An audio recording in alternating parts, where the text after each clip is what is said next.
Fabicur Ixa produce y comercializa cristales laminados y templados para la industria de automóviles, carrocera y naviera, desde Córdoba y Buenos Aires al resto del país y el mundo. www.fabicur.com.ar. En estos tiempos, la información especializada adquiere un papel protagónico. Acción Economía, todos los días, con Comercio y Justicia. Suscríbase.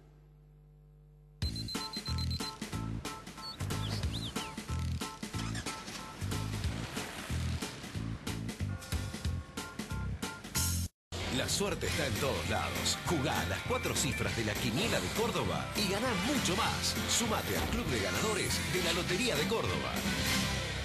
Marco Aurelio Sosa, 53 años liderando en Caños de Acero. www.marcoaureliososa.com.ar. Restaurant y Marisquería Anastasia, 24 de septiembre 1035, Barrio General Paz. Reina Hada Peluquería, Avenida Colón 5749. Oriental Confitería, 9 de julio 37, teléfono 423-7195.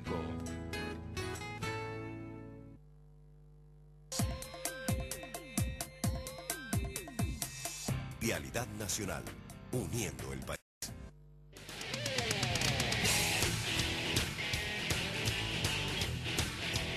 Mensualmente, el Instituto de Investigaciones del Consejo Profesional de Ciencias Económicas elabora una serie de índices que hacen a la realidad económica vinculados con lo que puede ocurrir con la canasta familiar y la demanda de empleo.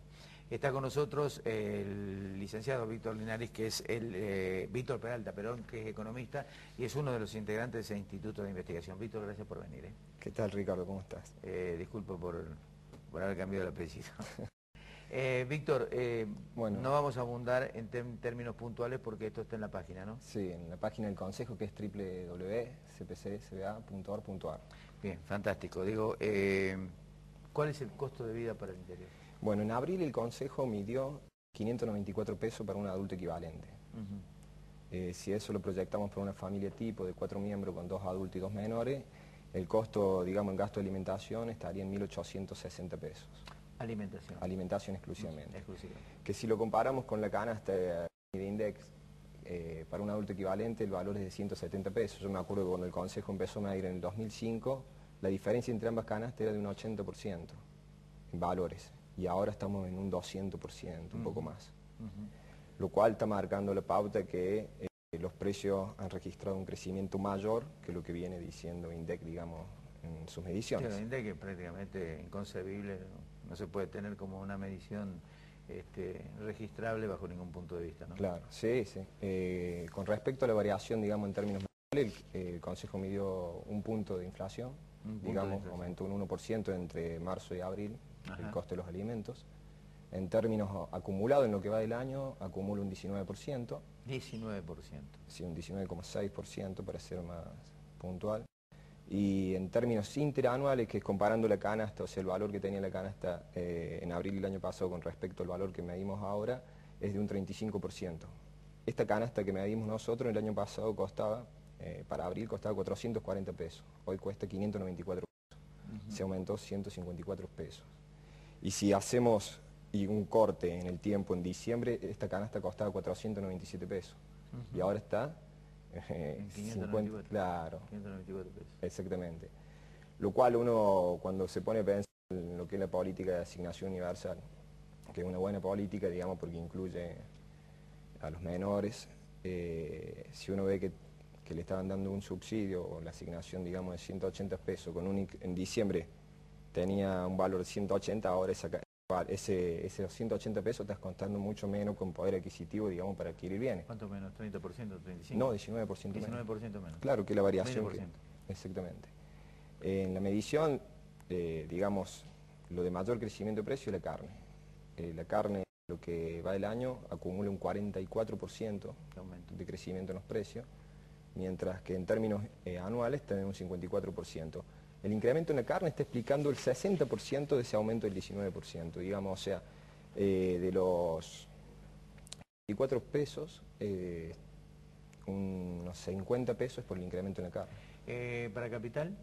Para Capital, la variación interanual, sí, o la variación, como se llama, está en un 19%. Y para la ciudad de Río Cuarto, la más costosa actualmente, la canasta midió 636 pesos. Mientras que para Villa María y San Francisco vendrían a ser ciudades un poco más baratas hoy. Se habla de un nivel más moderado de incremento de precios, ¿lo notan ustedes? Sí, en el primer trimestre se aceleró mucho la inflación. Y ya en el primer mes de este segundo trimestre la inflación tendió a desacelerarse. Hay que ver con el tema del mundial. ¿Hay alguna razón en particular que ustedes puedan imputar precisamente a una tendencia de esas características? Y yo creo que los precios se aceleraron justamente con el incremento del precio de la carne. Claro. Y a partir de allí es como que probaron en el mercado si aguantaban esos precios, digamos, con el consumo. Y el consumo se resintió, sobre todo en la carne. Entonces tendieron a bajar. Claro. Aparte hay una baja estacional en lo que es verduras, por la época del año. Y eso los precios un poco hacia abajo. El incremento que en principio en el primer trimestre se originaba en el por las dudas, tratando de prever posibles incrementos inflacionarios y ante la falta de producto de adquisición por parte del consumidor, ¿puede haber volado también la disminución de precios ahora en esos incrementos, en esa tendencia a aumentar por las dudas? Yo creo que el primer trimestre lo que impactó mucho fue no sé si un reacomodamiento de precios, pero sí el tema de que la asignación universal, el cobro de los primeros meses, se corrió mucho hacia la demanda de alimentos, porque era parte, digamos, de la población que no tenía un poder adquisitivo. Y bueno, todos sabemos que la propensión marginal a consumir es 1, o sea que cada peso que volcaban se iba a consumo. Y como digamos que dentro del gasto que ellos tienen mensual, una mayor proporción lo destinan a gasto de alimentos. Si uno observa, por ejemplo, cómo se manejó la producción de alimentos el año pasado, es uno de los pocos sectores del EMI, del estimador industrial a nivel nacional, que creció. Eso y químicos. ¿Ustedes consideran de que hay que enfriar la economía para tratar de frenar el proceso inflacionario? ¿O son otras las razones? Bueno, eso a título personal yo considero que no hay que frenar. No, yo creo que lo que hay que hacer es trabajar más sobre el gasto público, porque eso es uno de los factores que está generando esto. ¿La demanda laboral? La demanda laboral con respecto al mes pasado cayó un 15%, el indicador, sí. En términos anuales, que esto es, yo creo que el dato a seguir en términos anual con respecto al año pasado, aun cuando el año pasado hubo una fuerte caída en lo que es la demanda de empleo, estamos por encima un 7% con respecto al mismo mes del año pasado. Si vemos los valores acumulados en lo que va del año, tenemos, como se llama, un aumento del 10%, que en términos absolutos se refleja en unos 700 nuevos de empleo con respecto al año pasado. Para darte una idea, por ejemplo, el año pasado llevaba la ciudad de Córdoba demandaba unos 6.300 empleos y ahora ya está en los 7.700 empleos más. ¿Qué características del empleo? Bueno, el sector que hizo la punta de recuperación en el empleo es el sector industrial. Que está basado por el aumento en la producción de las automotrices, las autopartes y construcción. ¿Mucha informalidad? Sí, la informalidad es elevada, no en estos sectores, pero sí en los otros. Víctor, gracias por venir, por la gentileza. Gracias. Ya te vamos a convocar el mes que viene para saber cómo dan los índices. Cuando regresemos, Jorge Ingaramo con Alfredo Blanco y con Néstor Sargiotto va a analizar lo que está ocurriendo a nivel nacional con la economía y naturalmente también le vamos a preguntar esta decisión presidencial con respecto al desendeudamiento de las provincias. Ya volvemos.